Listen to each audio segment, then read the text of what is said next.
We keep doing podcasts before the podcast. That's our problem. That's how we always do it. But I'd like to welcome everyone back to the Black Bull Podcast. Today we got one of the OG podcast guests with us today. Josh, yeah. So you were like one of our first people who ever came on. Like episode 5 or something. Episode 5, and now it's like totally different setup, totally different mic system. It's pretty OG. You have foam animals now. We have little foam lions on the table. And by the way, let's have a sip of this Kaskade Street Distillery bourbon, the Broken Top. Let's cheers to that. Oh, cheers to Broken Top. Good to have you here, man. It's good to be back. We're only a block away after all, so. You are. God, this is good. Do you really live just a block from here? No, I work a block. Oh, you work a block. down, That's yeah. right. I forgot about that because it's been so long because you're such an old guest. We had a good conversation a few months ago at this point, like 5 months ago at this point. It was in March. Jeez, holy crap. That was a long time ago. Yeah. About your DJ career, because you and I have that in common that we've done a lot of DJing. We've done a lot of electronic music. We've been involved in the scene. We know the people. Some of them. I'm not really. I honestly, I wouldn't call myself a part of the scene, definitely now, by any means. You were though, and I barely was. I kind of had my own like little niche where I mostly was just doing it and showing it to my friends. But my friends were a part of the scene. Absolutely. Yeah. So they were those people. But so by proxy, I was. But I got to know it and I got a lot of experience in it. And you have even more than I do. So how's that going, by the way? It's good. It's been good. Actually, this summer has been cool. I've had the opportunity to play shows with like some people that I've like looked up to. You opened for NERO. I was open for NERO? I had direct support for the NERO show in Portland. Shit, I didn't know that, dude. I would have gone if I had known that you were playing. It was one of the most lit, as the urban youth would say today, the most lit show I had ever been to. It was like so my cool. hand hurt so bad the next day because I was slapping the floor. There were physical bruises all over my hands because I was slapping It the was floor. Donkey Kong country. Yeah. Just on the hardwood, man. Where was it again? So 45 East. Oh, okay. So Everything's at 45 East. Yeah. Well, and it's I'm a resident there too, so for the most part, that's where I'm always there for Red Cube shows.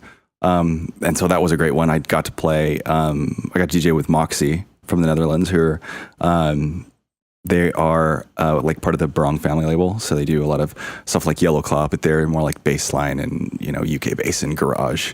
What do you practice most as a DJ?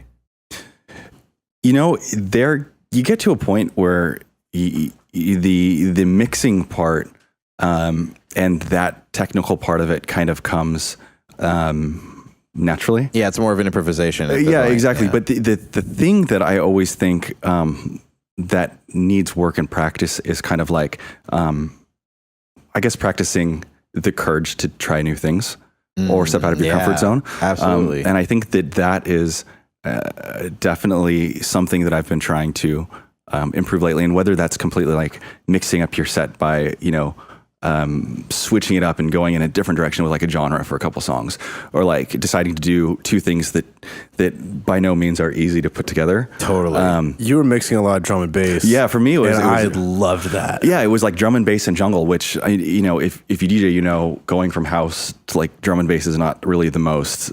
It's not the most simple thing to do. I mean, it's definitely not. It's definitely something that, it's the one part of my set that I know that I'm like a little bit nervous about, going into it, you're like, shit, like if I nail something, like, please God, like let it be this. But that's your thing.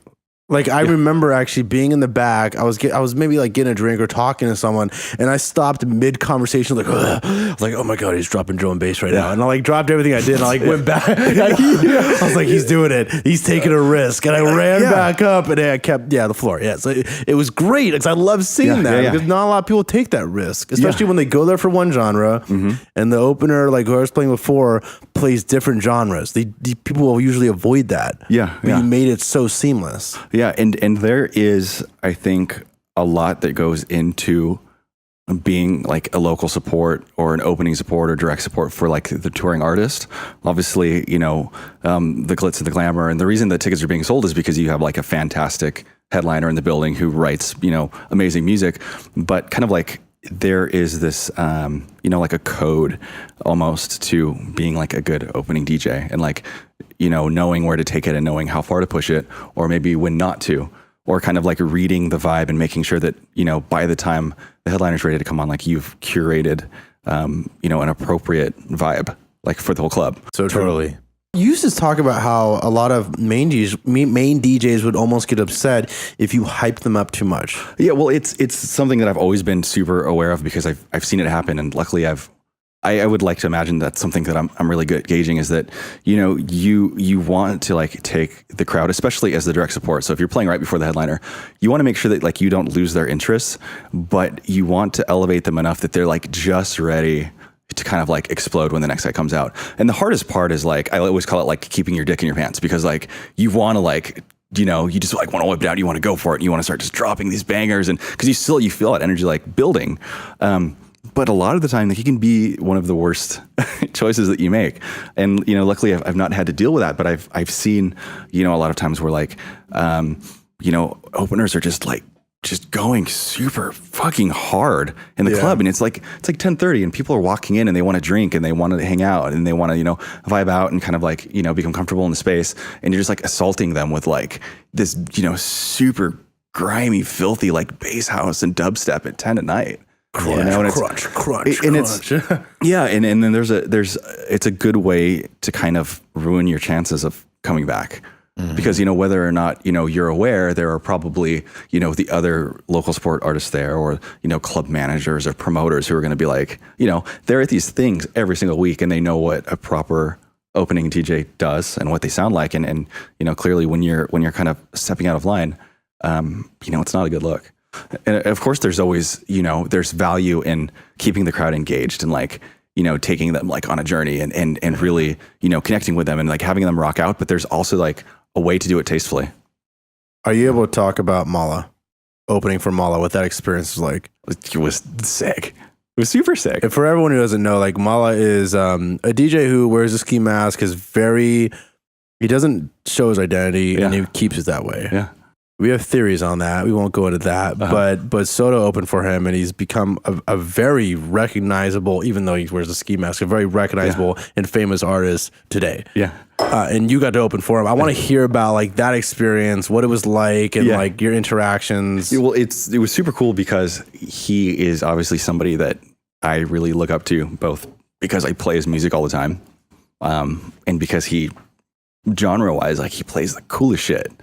It's very cool. It's very cool. Right? It's actually like what we've always been drawn to. Yeah. It's it's minimal. It's like based in like proper house roots, but it like has this like edge and grittiness to it that you don't find with maybe traditional house music or whether you want to call it like G house or whatever. It's something special. And though a lot of people do it, but I think that he like does it the best. Yeah. But they are very the identity thing is obviously super important to maintain. And even with us like working in a club like that, there are a lot of like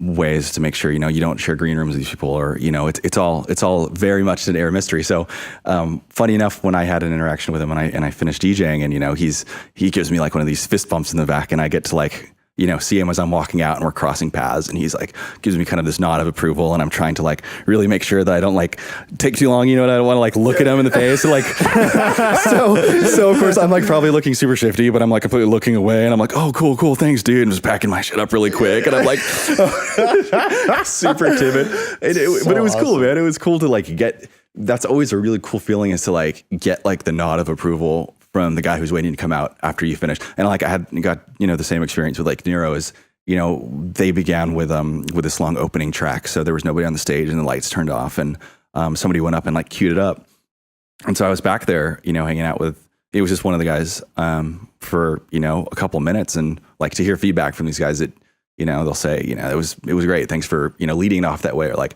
thanks for keeping the energy there. It's always, it's kind of a validating feeling that That's really cool. Yeah.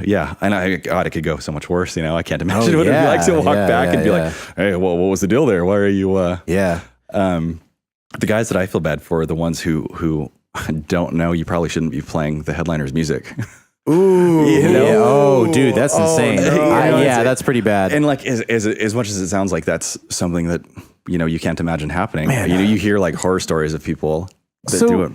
Man, I have so many questions for you. I don't know how much you know and how much you don't, but just because you're a little bit more well versed than me, certain things I've been wondering. Like I saw Popesca open for. Do you know who Popesca is? No. He's not that well known, but well far more than us. And he opened for Wolfgang Gardner. Mm-hmm. He And was great back in the day. So Popesca is an insanely talented producer. He's really good. He makes very poppy but still kind of weird electro dubstep kind of stuff. He reminds you of like a toned down, more indie Porter Robinson almost. So I saw him open, and he didn't play any of his original stuff at all. He only played other people's stuff, and a lot of it was like kind of radio pop. And it was very underwhelming, right? And it really seemed like he had absolutely no say in the matter at all. And then he ended up just quitting the record label altogether and just being like, I'm just going to do it by myself because I can't stand this bullshit. Interesting. Do you know anything about that at all? Like how, like if certain people are like, oh, you have to play this, you have to open like this. I know that there is a sort of like hierarchy that exists. I mean, if you are supporting an artist, and even if you're a well-established artist, but you're on the support level, I'm sure there are certain do's and don'ts. They're probably individual to each tour, but I mean, I can see where something like that probably could occur. I mean, I imagine if you have a really, cool main headliner that you're touring with, and his music didn't match Wolfgang Gardner's at all, which is the other thing. Like he was making this really grimy stuff, that like poppy, grimy pop. Was it faster paced? No, it was the same pace as Wolfgang, but it was just, it was Wolfgang stuff. If Wolfgang stuff had dubstep basses constantly throughout it and samples constantly, like those dubstep samples, like dubstep samples and weird vocal chops and stuff.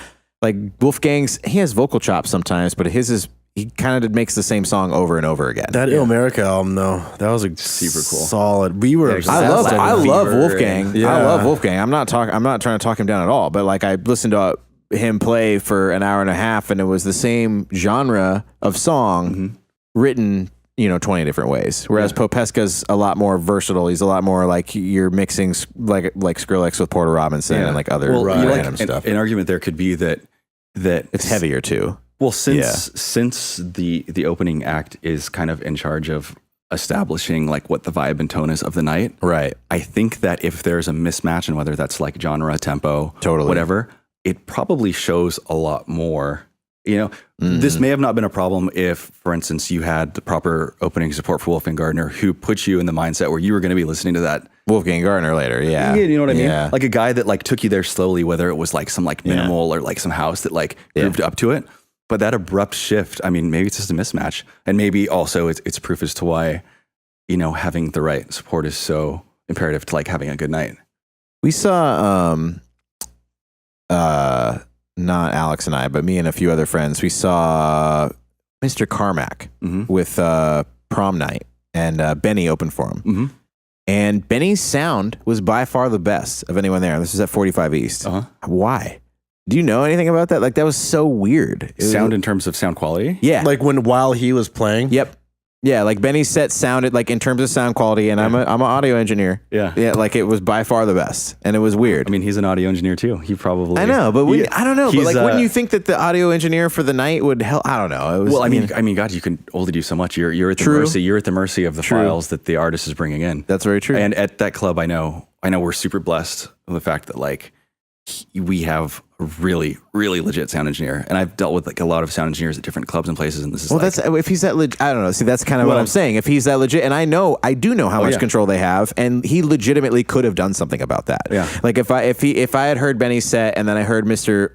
Prom Night and Mr. Carmack go on, I'd be like, oh, Benny's was better. I am going to adjust this accordingly. They have an EQ fader. Yeah. Like you can just turn the bass down a little bit. You know what I mean? But there is also a mixer on the stage that pushes out to his. Really? And, the DJing, the Pioneer mixer, and you will be surprised by the end of the night how deep into the red. Some of these guys try to push their own channels. Gotcha. And so, yeah. And so as a sound engineer, you That's can what say, it sounded like. It sounded like it was all red. yeah. And so the sound engineer can say like, hey, don't push it past this point. Leave it in the green. I'll take care of it for you. Leave me some headroom to do what I'm going to do. But if these guys are destroying your headroom by maxing out the DJ mixer, nothing you can do. dude, you're getting a signal in that looks like a fucking red bar. blow You know it what I out, mean? yeah. And so, I mean, the only situation I can imagine is that whoever was playing at that moment was like, this doesn't sound loud enough to me, so I'm going to make it louder myself. So is it the DJ that has a mixing board, or is it like someone in the crew who has a mixing board too? No, there's you have both, your yeah. turntables, your CDJs, and then the mixer in between. And so, I mean, you should be operating within, a certain amount of space when it comes to volume. Yeah. And anything, after that, the sound engineer takes care of. But when you crunch that and you just absolutely obliterate the mixer that's on the stage, there's nothing you can do once you push that back. Right. Yeah. And I think that a lot of the problem comes with the fact that like we have a pretty good, like the sound isolation in the sound booth is pretty good. And we have some really clear monitors. And I think that it's hard to gauge how loud it is out in the club. So all the time you'll have these guys that are like, let's pump it up. Let's go harder. Start cranking the shit. Before you know it, everybody in the front row is just like, Jesus, dude, like, what are you doing? It's harsh. Yeah. They'll hit like the filters and suddenly these highs come out and you're like, oh, Right. God. Yeah. You're like, you're splitting. And there's been times where I'd come in to DJ and I'd be like the first guy of the night. And so the mixer hasn't changed from, whoever finished off the night. And you have like the gain knobs that are just completely open as far as they'll get. Oh my God. And it's there's only so much you can do when. Yeah, no, that seems like a huge issue. They got to be aware of that stuff. But something beautiful that has spawned from that is that there's really creative stickers now in DJ booths around the world. Is like red lights are for hookers or things like that. Or, you know what I mean? That's great. I think we've had one before that says like if you're seeing red, you're probably an awful DJ. Stuff like that. It's true though. Yeah, and so you can lead a horse to water, but as they say. Yeah, another notable DJ I've wanted to ask you about was Kaskade. You opened for Kaskade. Yeah, it was the Redux. Yeah, I remember like I had to hop on a flight to Hawaii at 5 or 6 in the morning. Yeah, but I said, this is so important. I have to be there when Soto opens for Kaskade. That I went and I partied, and I remember like hopping onto a plane, smelling like cigarettes and tequila next to this like innocent middle-aged mother and her daughter, and they were like, we're going to Hawaii, it's gonna be great. And I'm sitting like and they're like, just a sweaty stinky piece of shit. Aren't you excited? I'm like, yeah, I'm excited. Like I need to sleep. It was so awesome, but I was more envious for you because you and I have looked up to Kaskade for our so long. Years. Yeah, Kaskade is like an OG of the electronic scene for sure. I mean, what was that like, and how was that interaction? So, I mean, first off, it was fantastic. I mean, you can't beat that. But like looking back in the span of all electronic music, or even I'd go as far as to say like music as a whole. The Strobe Light Seduction album that Kaskade did is like so just good. One of the most like beautiful, well-written pieces of anything ever. And so I always liked him. Even before that, he was doing like Ohm Record stuff that was like really like groovy, like proper deep house. And it was really cool. There was the other albums that had like Stars Align on it and all that kind of stuff. But then, like that Strobe Light Seduction album, he did all the tracks with Deadmau5. And it was just like, this is the most beautiful, like progressive house. So from then I was, obviously smitten with him as you were too. Yeah. We used to just bang that album out all the time. And so it was kind of surreal, I think, to like have spent so many years. I probably listened to him more than any other electronic DJ. I'm with you. We have a long history, and one of the funniest ones is, Impulse. I think Impulse was the funniest. Oh, like, you guys like the funniest. Together at Impulse? No, I bartended at a club in Corvallis, and I was very adamant about having Soto DJ at the lounge that I would bartend in. I was like, no, he has to. We would bring in bartending. speakers. He needs the DJ. We would bring in like bigger speakers because Lovato hooked it up. Yeah, we bring in like lights, and it was like its own little club every time we did it, and I loved that. it was like a special night when that super happened. cool. Yeah. And then you just kept climbing the ladder. I stopped bartending, but I kept following you around and just watched you just climb until you're opening for Kaskade. And I was like, it's just like a special moment. And It was really cool. Yeah. That's so cool. There's like a weird moment too where like I set a goal for myself a long time ago. I think we were probably at Shasta. And I was thinking about DJing and I was like, you know what I want to do is like, I want to DJ a show with Kaskade. Yeah. Like I want to open for Kaskade. Or NERO. It was one or the other. Yeah. Right. And so actually it was kind of like this weird, like, you know, when I got the chance to do that, it was almost like one of those weird things where you like, as corny as it is, you like set a goal and then you did it and you're like, it's pretty weird. That's awesome, dude. Yeah, it's like I was just talking shit. Like I was probably just fucked up on a boat. I'm like, I'm gonna DJ with Kaskade sometime. Just watch. We talk about that a lot on here, or just on podcasts in general. This one and My West Coast Buds. We talk about just kind of envisioning your dream and it coming true, and it's weird how often it works. Yeah, It's weird. If it's a legit vision that you have and it's clear and you're actually focused on it, it's probably going to come true because if all those things are true, it means it's kind of taking over your thoughts. Sure. Yeah. And you're just going to be moving in that direction until you reach that point. And that, honestly, for me, one of the main things I wanted to do was to have a podcast and be drinking whiskey with Alpha Brain in it, which is literally what I'm doing right now. Yeah, and it's kind of insane. I mean, granted, it's been 8 months since I had, or at least since, probably longer than that, since I had this vision. And it's not a very like difficult vision to achieve, but I did it with, you know. Is it getting cloudier with each whiskey? A little bit. I didn't mix mine, but I definitely been drinking Ronnie Coleman's pre-workout with Alpha Brain and drinking whiskey on the side. And whiskey. Like we're all sorts. We're being pulled in way different directions. Chasing your pre-workout with bourbon. Yeah. With bourbon and Alpha Brain, which is like I don't even know which directions these are going, but it's all right. I feel normal. More DJ questions. Yeah. So I saw Mount Eden, and I don't remember who opened for him. But, you know, they were playing their tracks and other people's tracks. And when Mount Eden came on, it was so underwhelming because of the way they produce their songs. Do you know Mount Eden? A little bit. They were one of the first like kind of dubstep songs to hit the mainstream. So it was very low key. They had the one song that was just like timeless as far as dubstep goes. But it was extremely low key because it was essentially literally just a sub bass and a woman's vocal over it with the drums. And there was almost nothing else to it.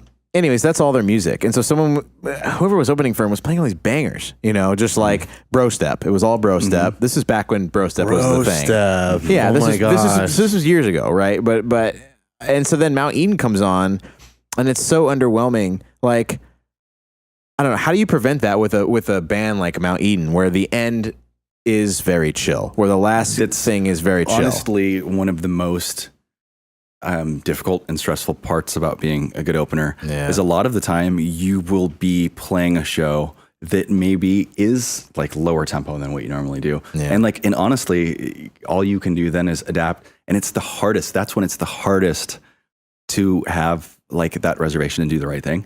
And I've had a few shows like that where, you know, the artist is very mellow and it takes a lot of like willpower and self-control to like curate a set to match that.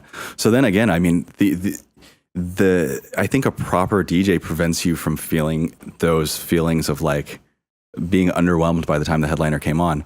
And you know, I don't want to like put the blame completely in their hands, but it's you know, there are ways that you can like build up to that, and there are ways that you can suddenly make a really mellow dubstep song feel like it's moving in the right direction after you've finished a set, right? And it's hard. True. There are some DJs I've opened for, like I've opened for like Mark Knight and like Robin Schultz, and they're like super mellow, and the only thing you can do is like dig deeper and play smarter.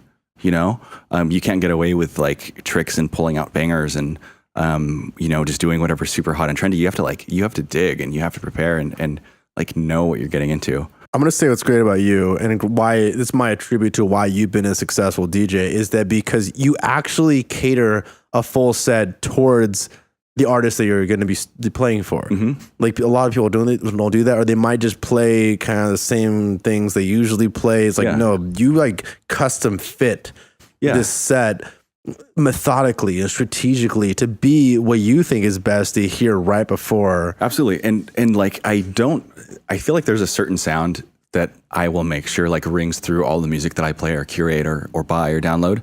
But I feel like there are so many like different tiers and levels of the energy to that genre.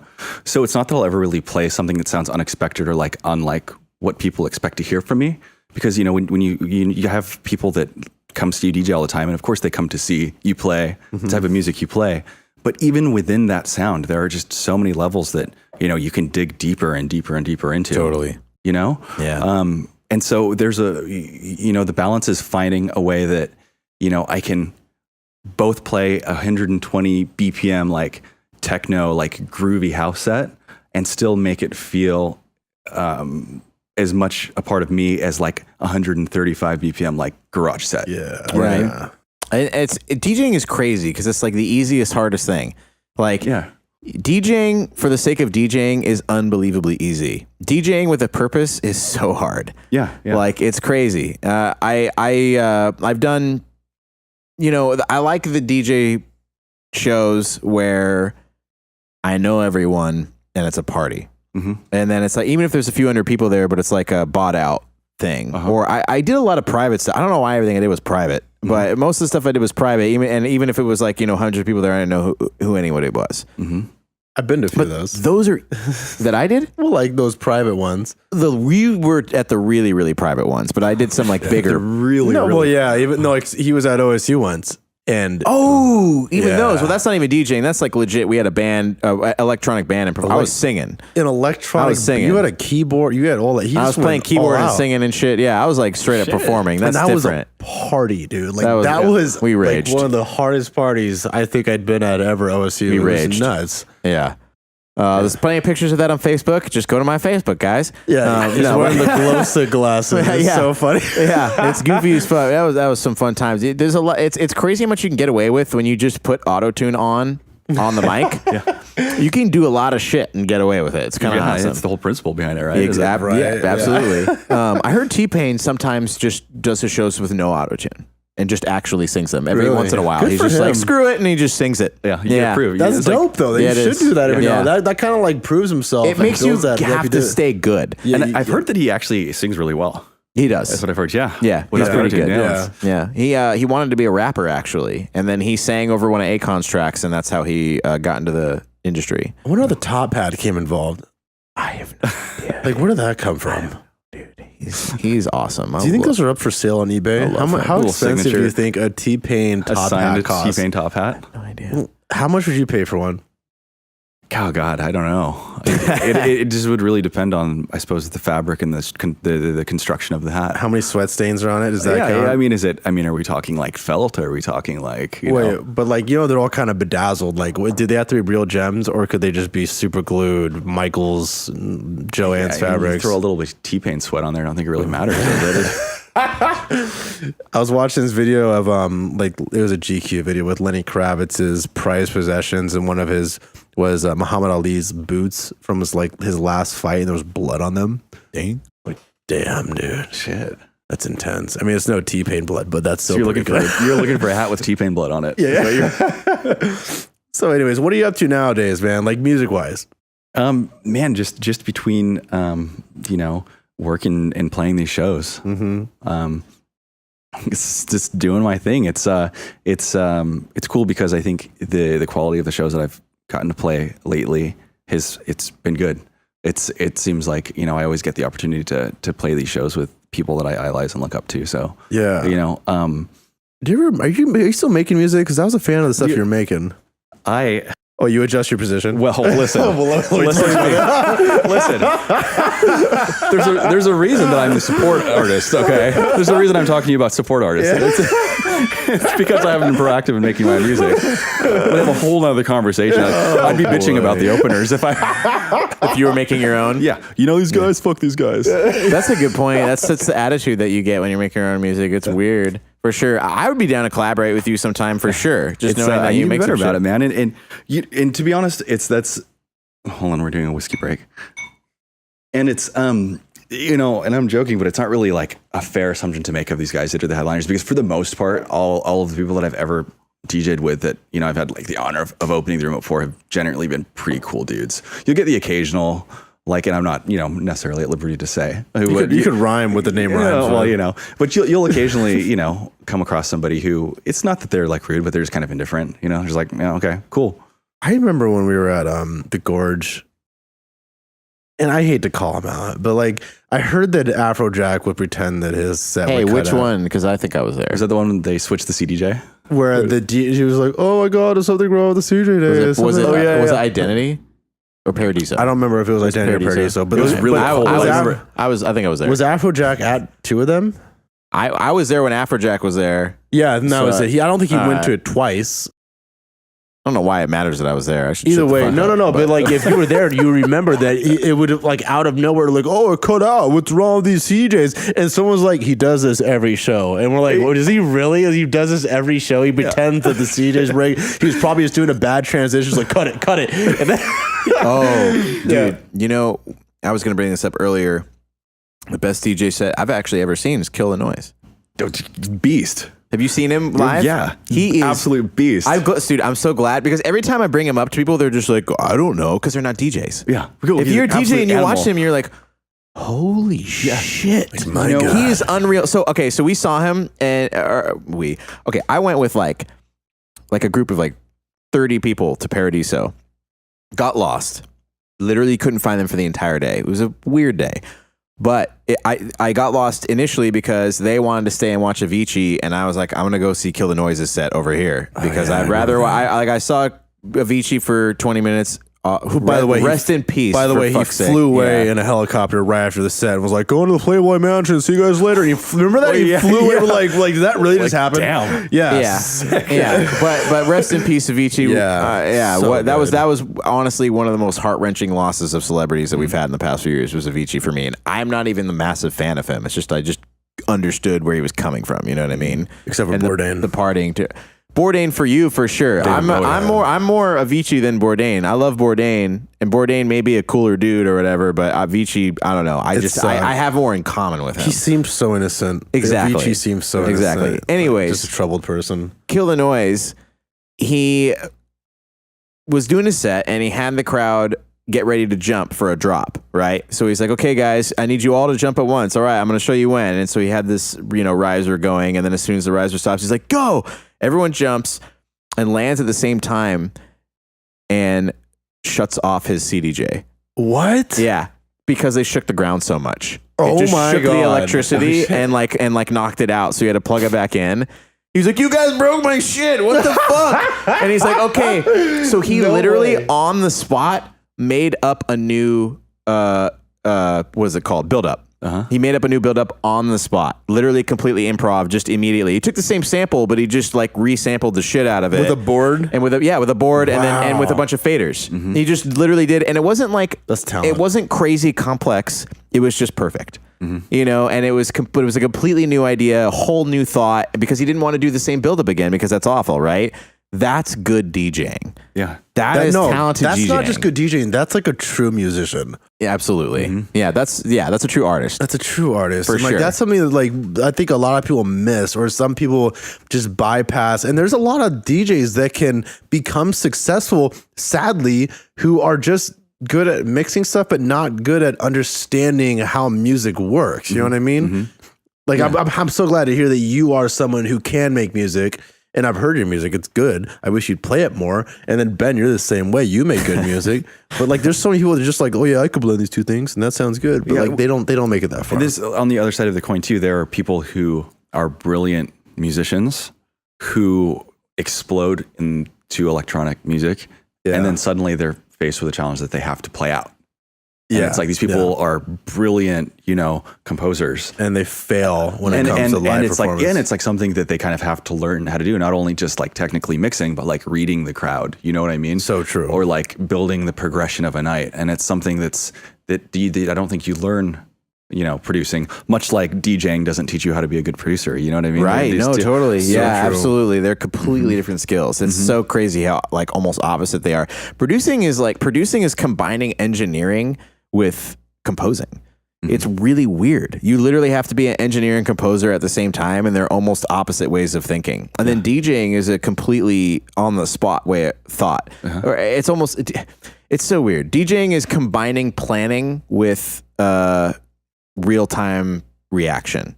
Yeah. You have to plan something out, but you also have to be ready for anything in the moment. Yeah, because there's nothing more terrifying than like looking down and seeing you have like 20 seconds left in your song and you don't actually know. Like you're like, oh shit, I was, you know. Because usually the last 20 seconds is the same beat over and over. Yeah, You're like, you look down and you're like, oh boy, that was a really short song. Yeah. Have you ever been? Okay, there's something that happened. I don't know if this has happened to you as much, but because I've done almost entirely private events, a lot of the time they'll be like, you know, hey, come DJ this thing. And I'd be like, okay, so I'll make like a 90-minute set. And then I'll show up and play the 90-minute set. And they'd be like, hey, can you play for 3 more hours?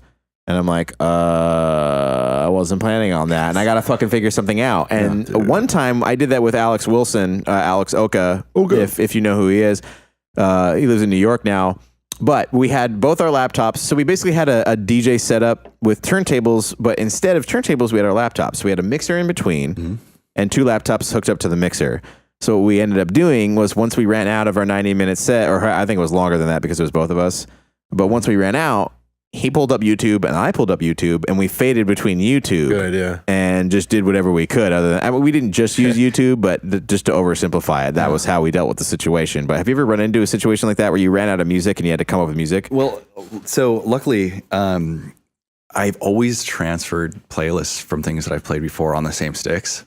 So at this point, I mean, I've got thousands and thousands and thousands of songs on this music that I could dig back into. However, the trap that you fall into is automatically wanting to like revert to your favorites, which are things that you visit so often. And you're like, and you know, and I've had to fight that instinct where I'm like, I know this song will go off. I know this is a banger. People, this is a good time for this. Like it's an emergency. Can I, you know? Yeah.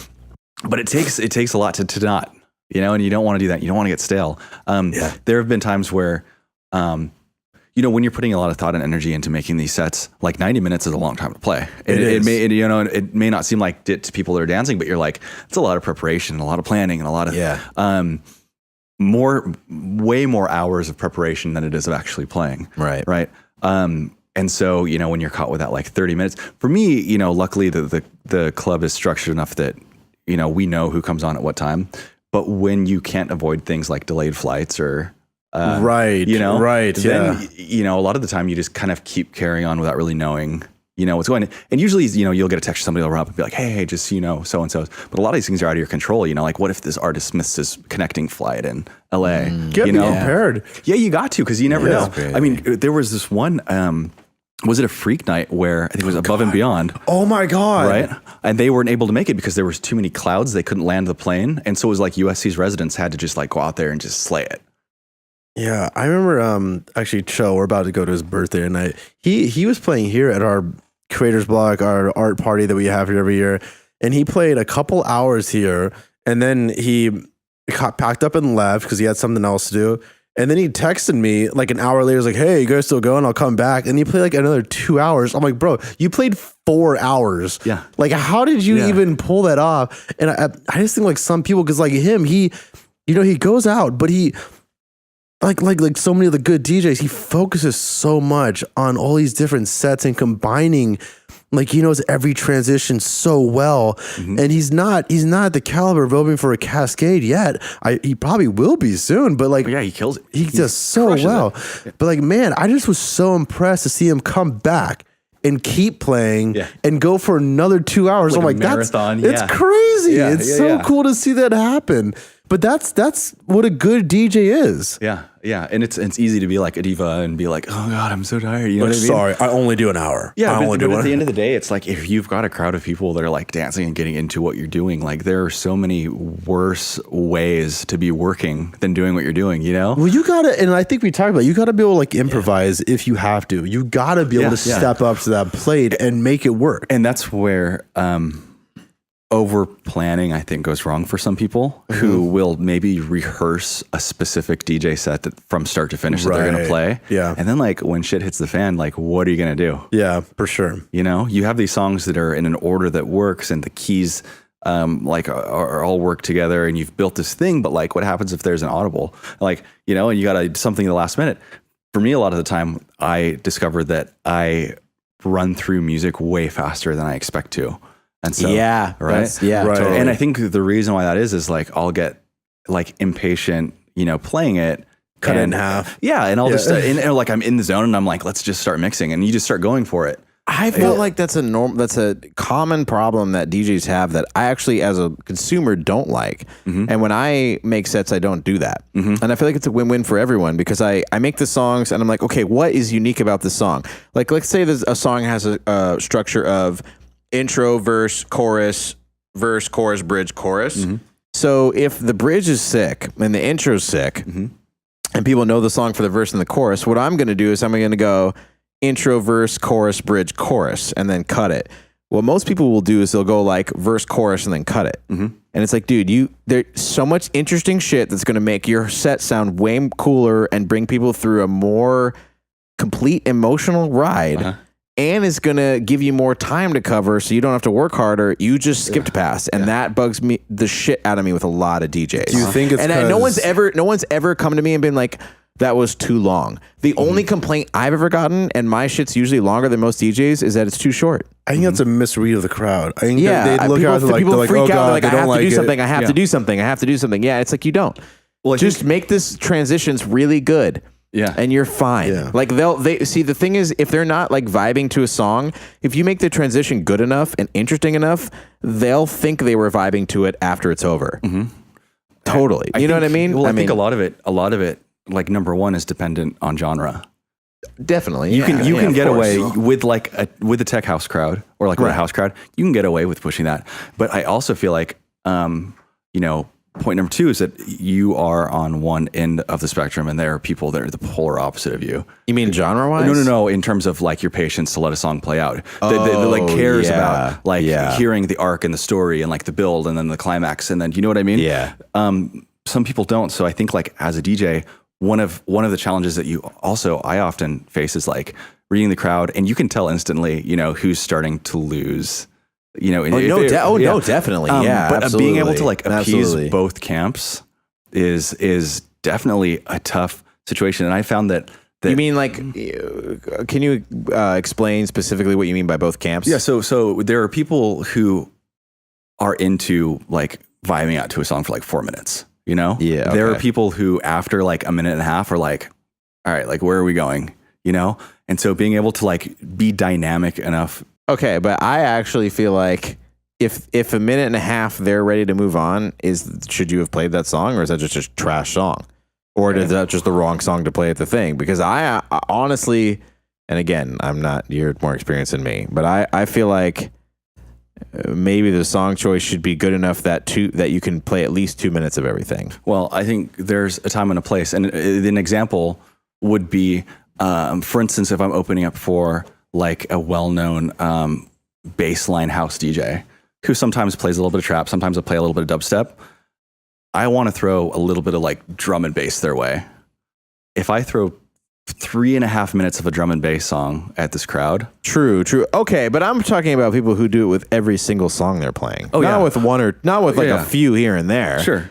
Which that's totally that's artistic choice, and I agree with that 100%. Like what you're saying makes total sense. Like Yeah. you're pushing it, but you're pushing it the right amount. Yeah, exactly. And I agree with that, but I don't agree with people who are playing the same genre as the opener and switching it every minute and a half, every sure. single song. Sure, yeah. And Well, you're just like, well, there's no flow to absolutely. this at all. Yeah, and an important part, I think, of being a good DJ is also having patience to let things flesh out. Yes, definitely. Or else you kind of look and sound frantic. Yes, dude, totally. Right? That's exactly how I feel about it. You're not sensitive to the music. You're not really listening. And I think that maybe there are places where being frantic kind of pays off, maybe with like top 40 or like hip hop DJs who are like cutting in and out with affairs. But for definitely for what we're doing.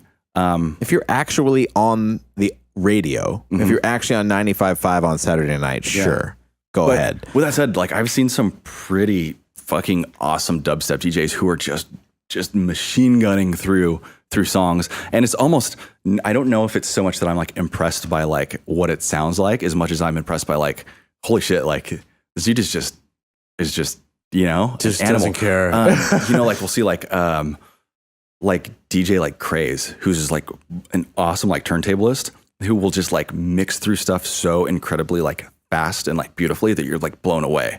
You're like, holy shit, dude. Who? I'm sorry? DJ Craze. Was it with a C or a K? With a C. Okay. And he's a turntablist, but he'll play like a lot of trap That's and cool. dubstep, and it's just like absolutely so cool to see. Who was that one guy?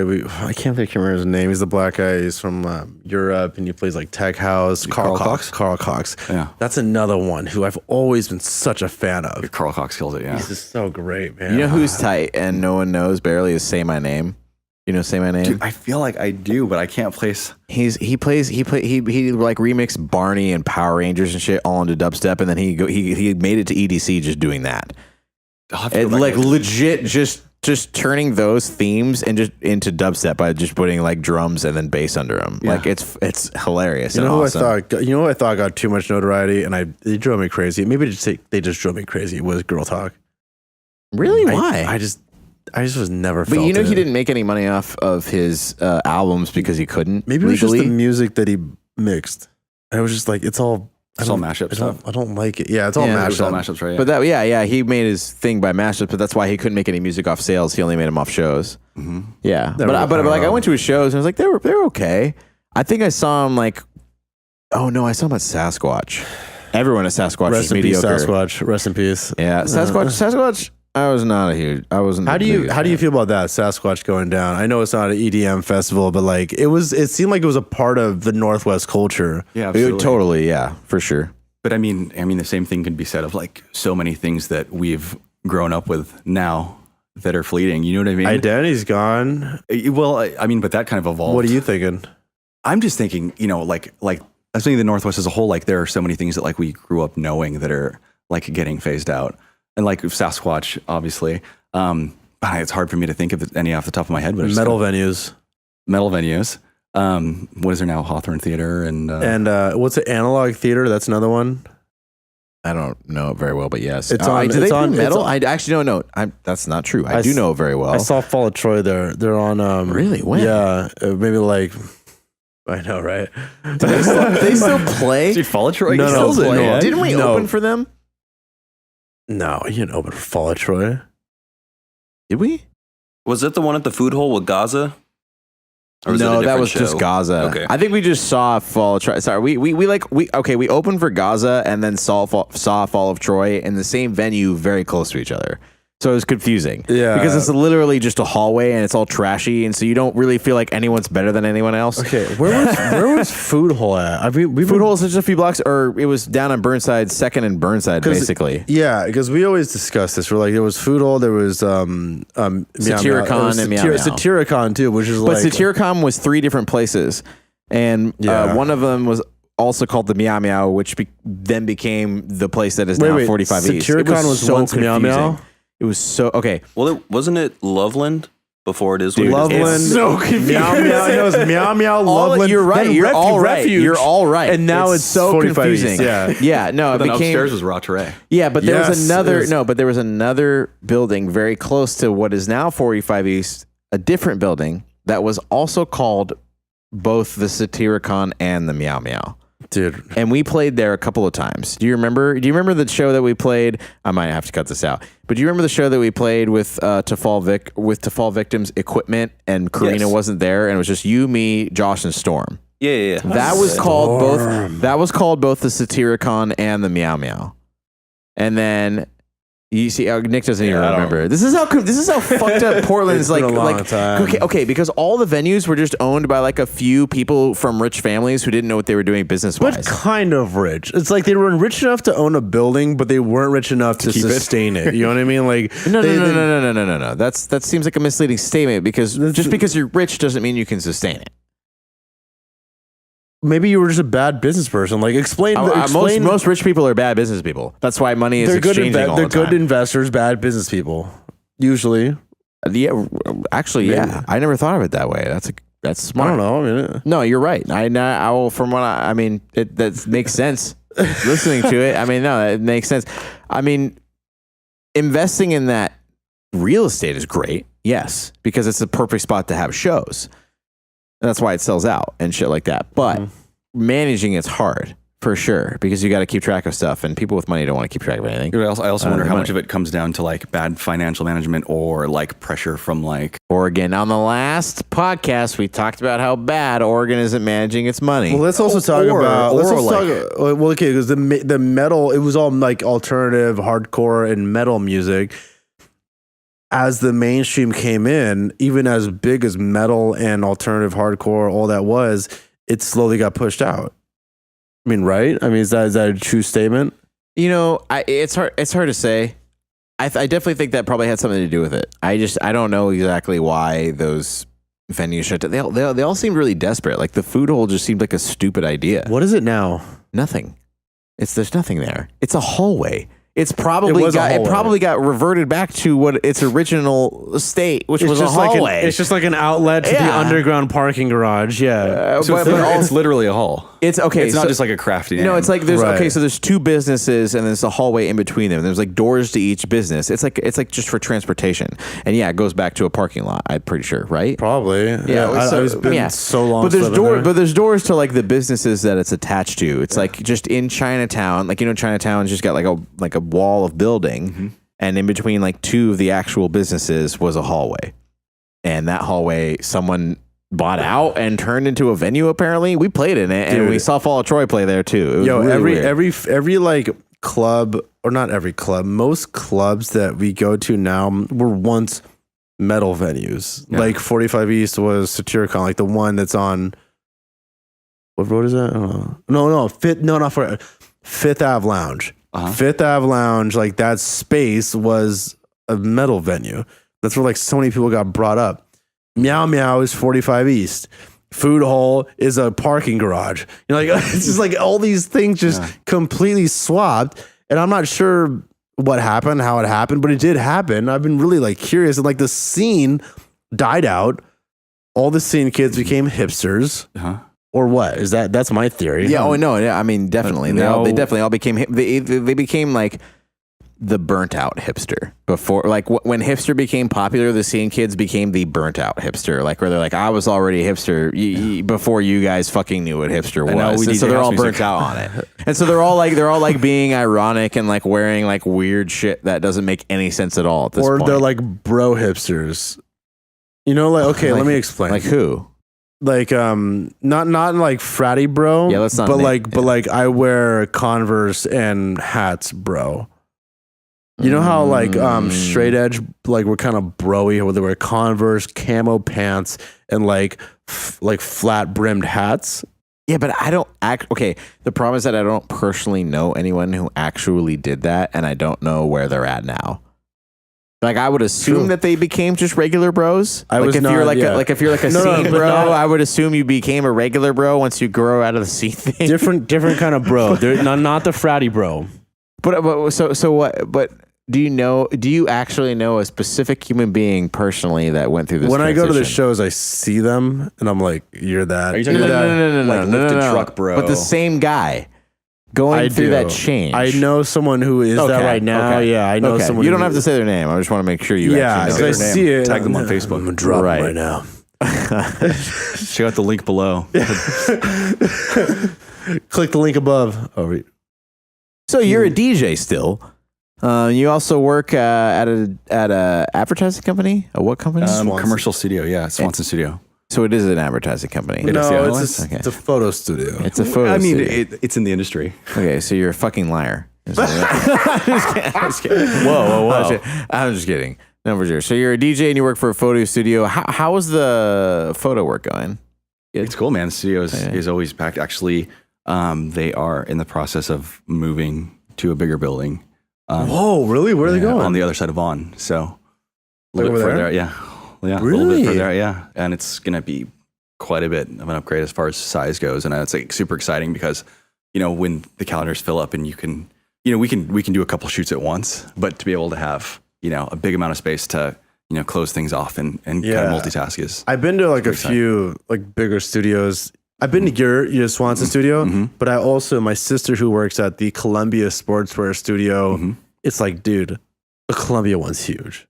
Yeah. It's a full on warehouse with like 8 bays and they're just cranking shit out. Yeah. And it's impressive. I just went in there and it's like, it's all dark. It's got the duvetine. It's all blacked out except for like what you're shooting. And the top rim, they got a new art director recently. So he changed this for his, I think it's like a culture thing. he had the top rims of like the roof, like that kind of like glowing different colors.